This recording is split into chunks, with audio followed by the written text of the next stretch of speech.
Nongeye kubaha ikaze mu biganiro byacu by'ubuzima kandi mu biganiro byanyu.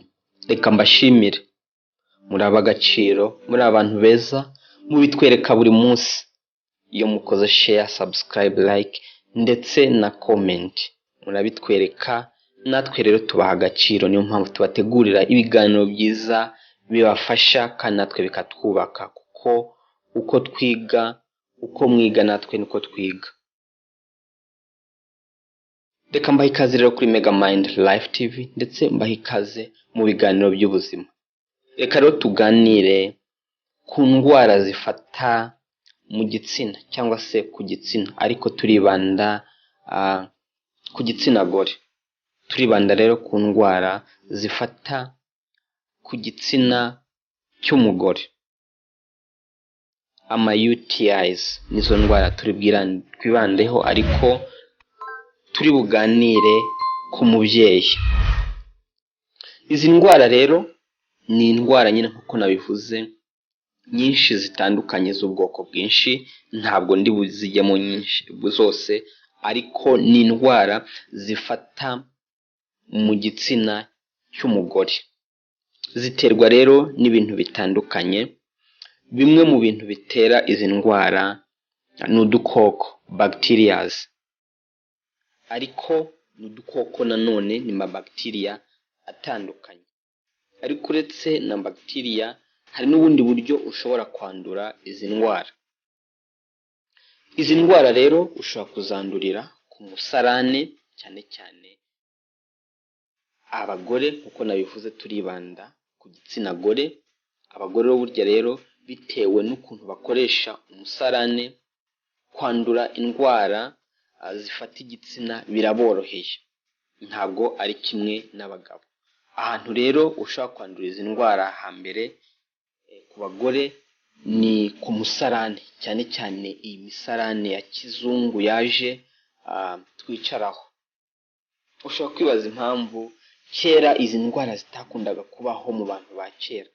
Nuko nyine abantu ba kera bari bazi ubwenge kandi bari bazi ibintu bifitiye akamaro. Bacukuraga umwobo, bityo umwobo ukawukoresha kwituma ari umwobo ukoze neza, umusarane ufite forumire y'akantu k'akobo. Ntiwicare ngo wicare nk'uwicaye mu ntebe, ariko ugakora ibyo ushaka gukora byose ku musarane usutamye muri ubwo buryo.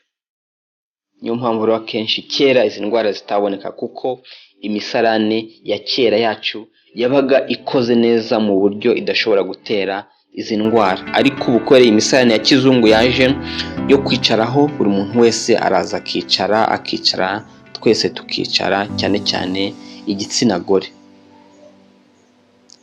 Iyi misarane rero akenshi ni imisarane ikunda kuboneka mu ma public places.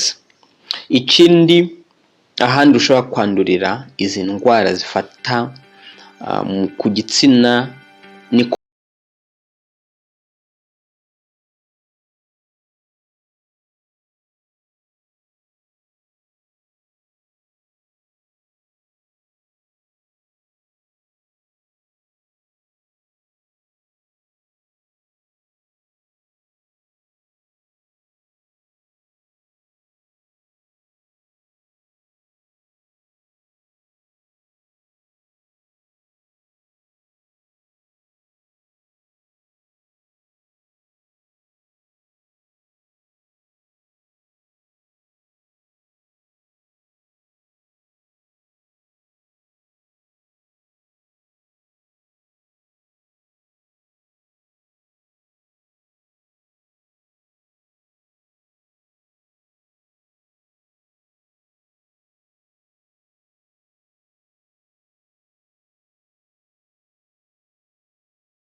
ukoresha isabune mu gitsina. Ushobora koga umubiri wose, mu maso, ahandi hose ukoga n'isabune, ariko mu gitsina cy'umugore burya ntabwo hagomba kujyamo isabune. Uretse n'isabune n'ayandi chemicals yose atari umuti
biva mu gitsina nanone ukabona bimeze nabi, atari ibintu byiza. Harimo ukuntu birasa nk'ibirimo utuntu tumeze nk'uturaso ndetse n'ibindi bintu byishimye, kandi nanone ibyo bintu binuka. Ikindi kimenyetso ni ukuribwa mu rukenyerero hafi hano hagana